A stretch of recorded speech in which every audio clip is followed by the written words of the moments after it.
وهو حدرينكيو أفتد مع جلي كاغا دور بخيرك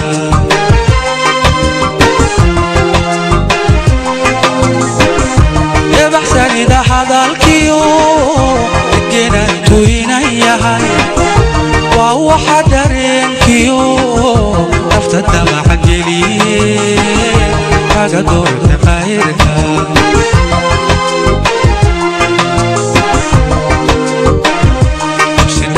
حليو دوادا إيغا عظيمو بالدير جيران هلكان كاتريما دقوان كجالاي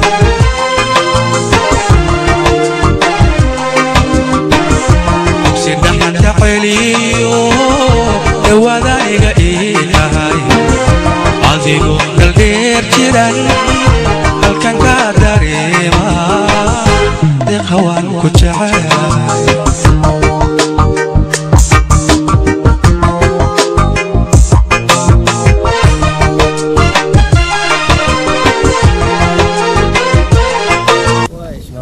ninkan wuxuu noo sharaxi doonaa jaamacad cusub ama college cusub oo laga furay Hargeysa laga furay marka asaan noo sharaxay ku saabsan tahay waa branch laga furay Hargeysa Somaliland waxayna ku taalaa sababa medical college way oo ku saabsan arrimaha caafimaadka lagu baro doono oo dhawaan la doonay laga furo laga hirgeliyo magaalada Hargeysa caasimadda Hargeysa dalka Somaliland iyadoo ay jiraan jaamacado kale oo sidaas oo kale sida Armas oo Ethiopia lagu barto managementiga iyo IT-ga lagu barto iyo accounts-ka waxa tanna waa tii labaad ay ka furi doonaan Ethiopianku oo qayb libaax ka qaado horumarka dalkan oo dal jaaran nahay oo dal aan wax wada qabsi wada leenahay oo dad macaawilaan nahay marka waa college lagu baran doono bachelor lagu degree lagu qaadan doono semesterkii waa imisa semesterkii waa $240 qofkii faa'iideysanaya ka soo qayb galo marka 2 sanaad ku qaadanaysaa semesterkiiba degree ilaa haddaad doonto bachelor baad ka gaaraysaa marka waa dhawaan baa laga furaya haddii la yidhaahdo waa advertisementkii warqadan aan iminka gacanta ku hayno qofkii interest u haysta qofkii interest u leh waxaan leenahay laga soo qayb galo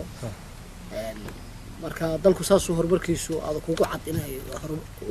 progress xagga waxbarashada inuu aad u horumarayo ku sii tallaabsanay ayaad ka dareemaysaa marka waxa kala sheegtaa Somaliland ama Hargeysa kaleeto meeqa jaamacado ka furan waxa ka furan garaashi jaamacadood ayaa ka furan oo mid university oo jaamacadda Hargeysa Armas University iyo 3 kale oo magacyadooda aan hadda imika wayn meesha oo ayaa ku jira meesha aad baa looga caawiyaa fundraising badan baa loo sameeyaa iyo advertisement fara badan aad ka arkayso telefishinada haddaad habeenkii daawato oo iyadoo ay shirkadda Telesom u qabato tartanno 5 jaamacadood ay u qabato marka dadka dibadaha jooga oo carruurtooda waxbarasho fiican isku haysan waxa kula tan lahayd mid ka sii jaban inay wadan ku soo laabtaan mid ka jaban jaamacad ka jaban oo hadana quality leh oo dalkiisa hooyo waa faacisa environmental ka baranayo deegaankiisa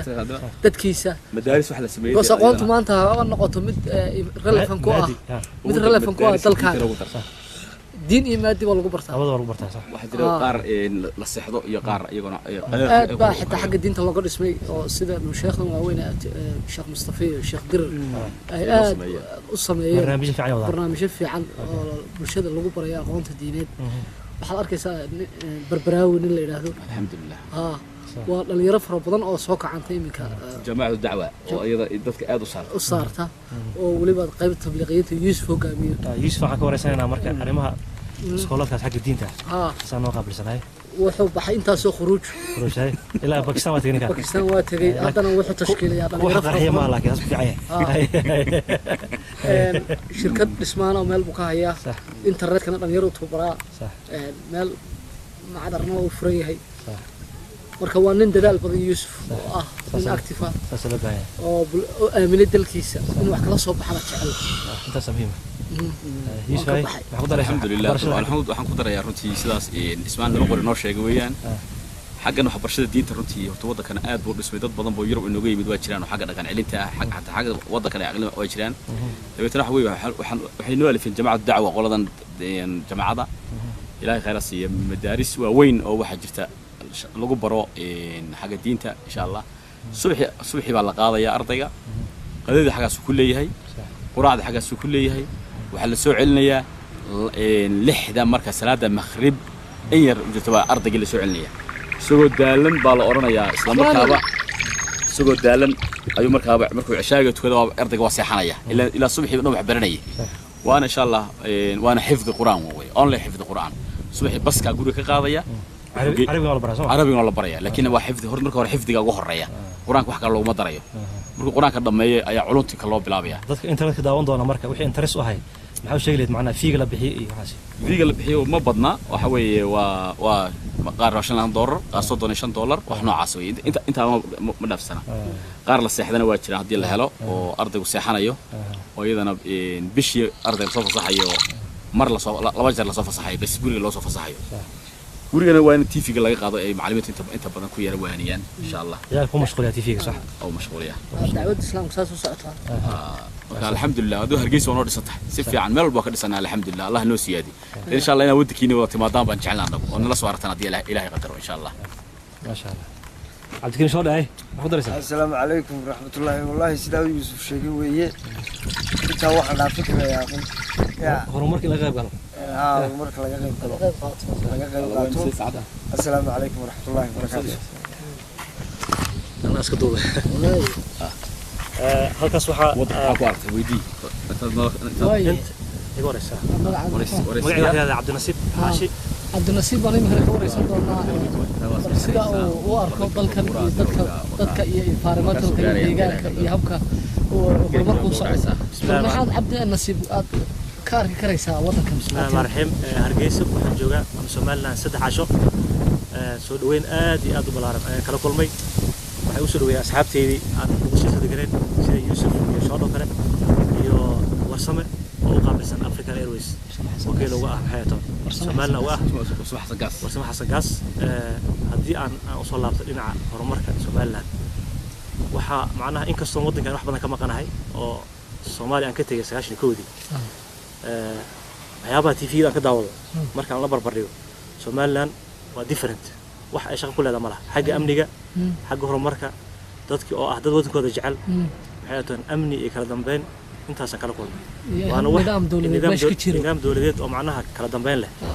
waxaana macnaha arkaysa macnaha inuu ku leeyahay diilo iyo dhiirigelin inay jiraan wali dad wadankooda jecel